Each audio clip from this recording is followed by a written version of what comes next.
Hello दोस्तों, NCERT book में आपका स्वागत है। भाग 10 कुछ सार्थक मूल्य। बीमारों के कमरे में मेरा चौथा दिन था और मुझे हाल ही में रात की पाली में जाने का हुक्म दिया गया था। बड़े डॉक्टर ने मुझसे आकर पूछा कि क्या मैं दूसरे कैंप में टाइफाइड रोगियों के कमरे में अपनी मेडिकल सेवा देना चाहूँगा। हालांकि मेरे दोस्तों ने मुझे सलाह दी थी कि मैं इसे काम की हामी न भरूं। मेरा कोई सहकर्मी ऐसा नहीं कर रहा था, लेकिन इसके बावजूद मैंने हामी भर दी। मैं जानता था कि किसी कार्यकारी दल में कुछ ही दिन में मेरी मौत हो जाएगी, लेकिन अगर मेरी मौत होनी तय है तो उस मौत के कुछ मायने तो हों। मैंने सोचा कि एक गैर उत्पादक मजदूर के रूप में मरने से कहीं बेहतर होगा कि मैं एक उद्देश्य के साथ डॉक्टर के रूप में अपने साथ में सेवा करते हुए मरूं। मेरे लिए यह चुनाव कोई बलिदान नहीं बल्कि सीधा गणित था। लेकिन साफ सफाई विभाग से वारंट अधिकारी ने गुप्त रूप से यह आदेश दिया था कि जो 2 डॉक्टर अपनी मर्जी से टाइफाइड रोगियों की सेवा करने के लिए राजी हो गए हैं, उनके जाने तक उनका ध्यान रखा जाना चाहिए, क्योंकि हम इतने कमज़ोर दिखते थे कि उसे डर था कि कहीं उसे 2 डॉक्टरों के बजाय 2 लाशें न संभालनी पड़ जाए।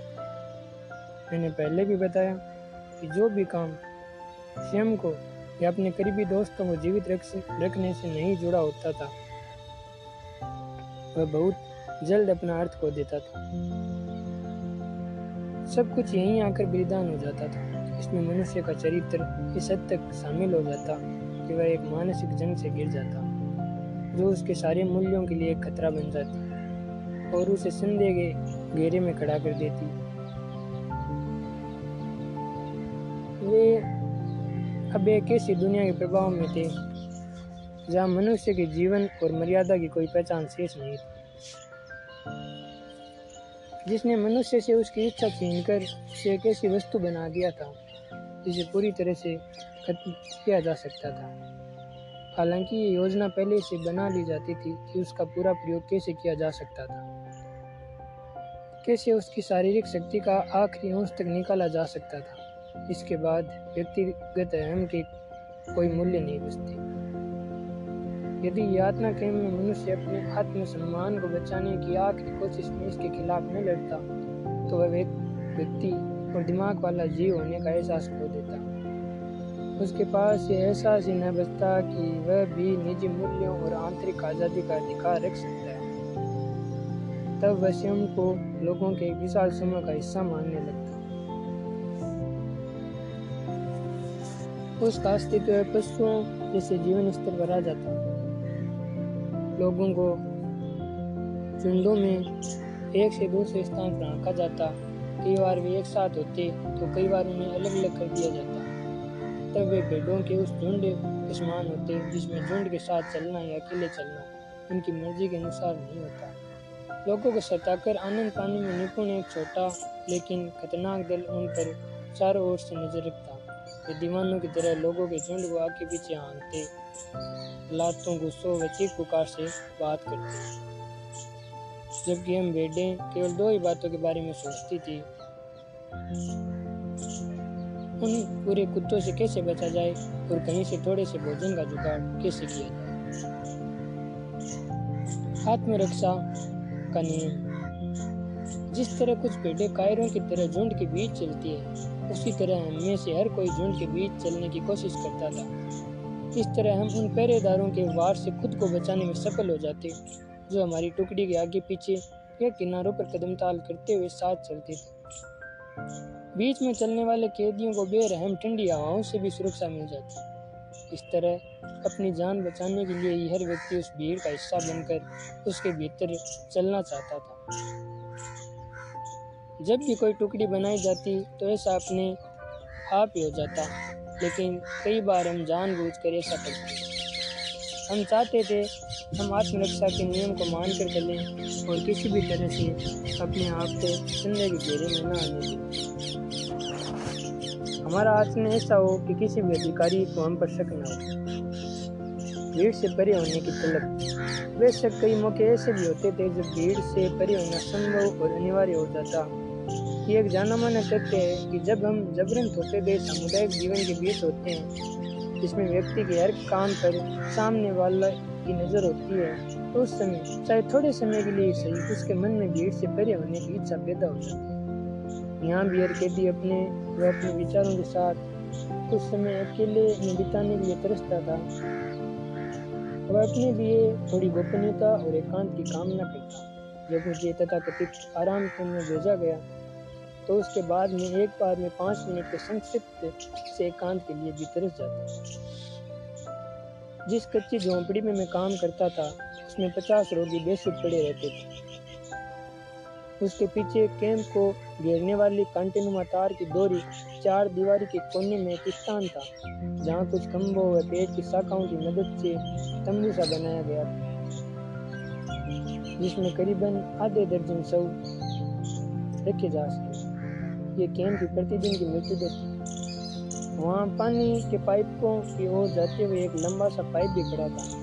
जब भी मेरी सेवाओं की जरूरत न होती तो मैं जाकर उस पाइप के लकड़ी वाले ढक्कन पर बैठ जाता। मैं वहाँ बैठकर हरियाली से भरी ढलानों को निहारता और अपने कंटिन्यूम में तारों के फ्रेम के बीच दिख रहे बवेरियन परिदृश्य की सुदूर दिखने वाली नीली पहाड़ियों की सराहना करता। उन्हें देखते देखते मैं सुंदर सपनों में खो जाता। मेरे सपने उत्तर और उत्तर पूर्व दिशा से जुड़े होते थे। यह वही दिशा थी जहाँ मेरा घर था, लेकिन मुझे बादलों के सिवा वहाँ कुछ और दिखाई नहीं देता था। रोगियों की सेवा।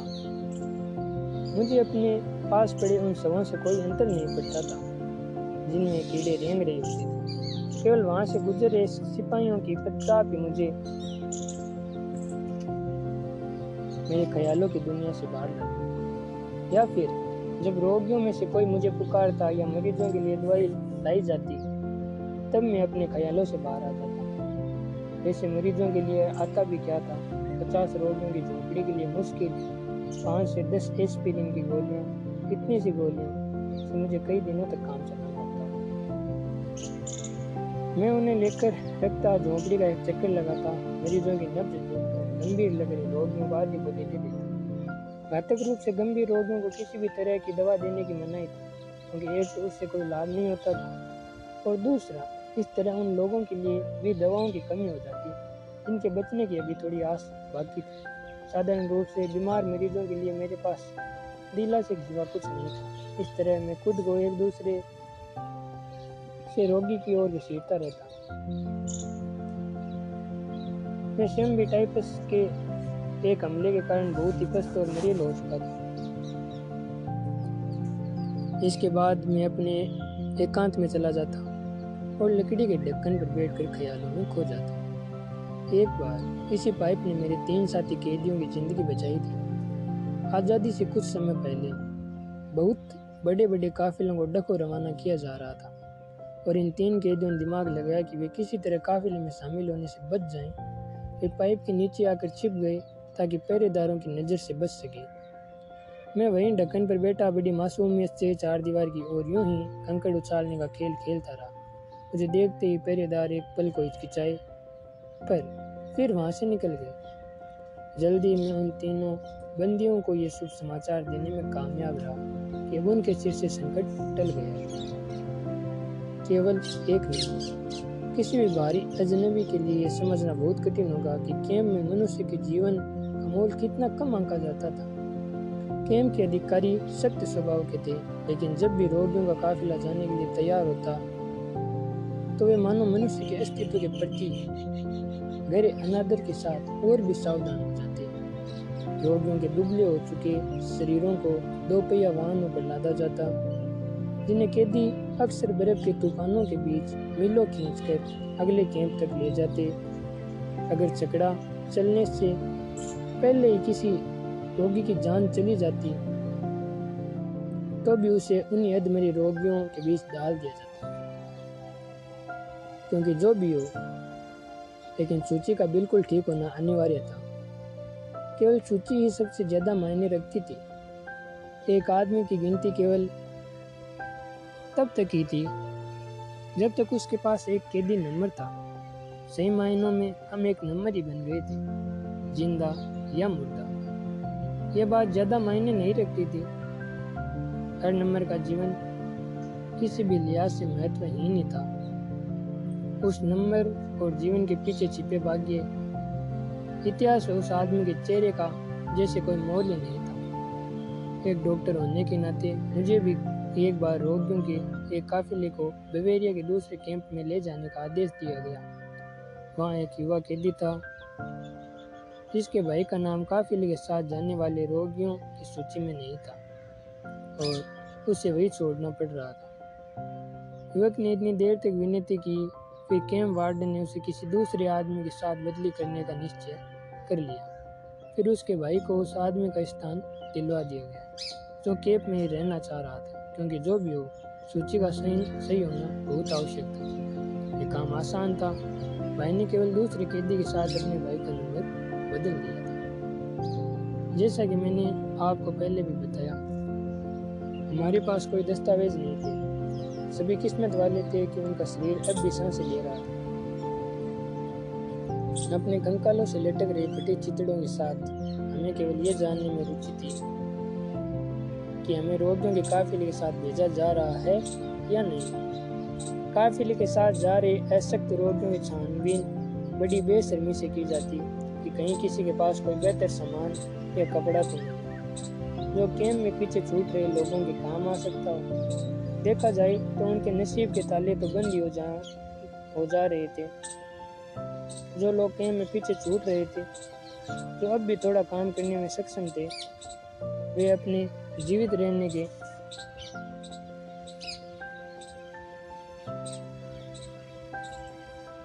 हर साधन में सुधार लाने की कोशिश कर सकते थे।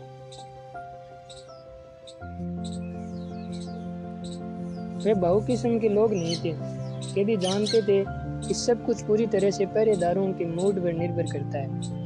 वे अपनी किस्मत के हाथों के खिलौने थे और इस तरह वे हालात की मांग से कहीं ज्यादा अमानवीय हो गए थे। किस्मत का खेल। उस चीज में मैंने अपने लिए एक नियम बनाया था जो बहुत ही अच्छा रहा। बाद में मेरे बाकी साथियों ने भी उसे अपना लिया। मैं प्रायः पूछे जाने वाले सभी सवालों के सही उत्तर देता, लेकिन जब मुझसे पूछे जाने वाला सवाल बिल्कुल स्पष्ट न हो तो मैं उसका जवाब नहीं देता।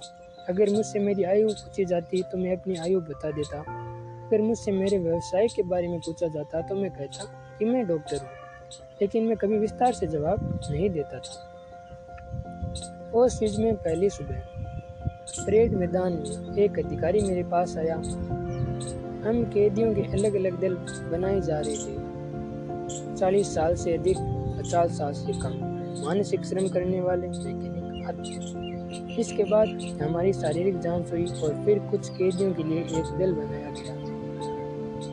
मैं जिस दल में था उसे दूसरी झोंपड़ी में खदेड़ दिया गया, जहाँ हमें एक बार फिर से कतारों में लगना पड़ा। एक बार फिर से छंटाई होने के बाद और अपनी आयु व काम धंधे से जुड़े सवालों के जवाब देने के बाद मुझे एक और छोटे दल में भेज दिया गया। सब एक बार फिर से नई झोंपड़ी में गए और नए सिरे से दल बनाया गया। यह सब कुछ समय तक जारी रहा और मुझे खुद को अनजान लोगों के दल में पाकर बहुत मायूस हुई।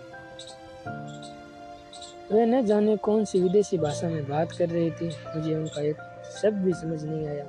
इसके बाद आखिरी छंटनी हुई और मैंने खुद को फिर से उसी दल में पाया जिसमें से अलग करके मुझे सुबह दूसरी झोंपड़ी में ले जाया गया था। उन्होंने ध्यान तक नहीं दिया कि इस दौरान मैं जाने कितनी झोंपड़ियों में दलों से मिलकर लौटा था, लेकिन मैं अच्छी तरह जानता था कि उन कुछ घंटों के दौरान किस्मत कई बार अलग अलग रूपों में मेरे पास होकर लौट गई थी।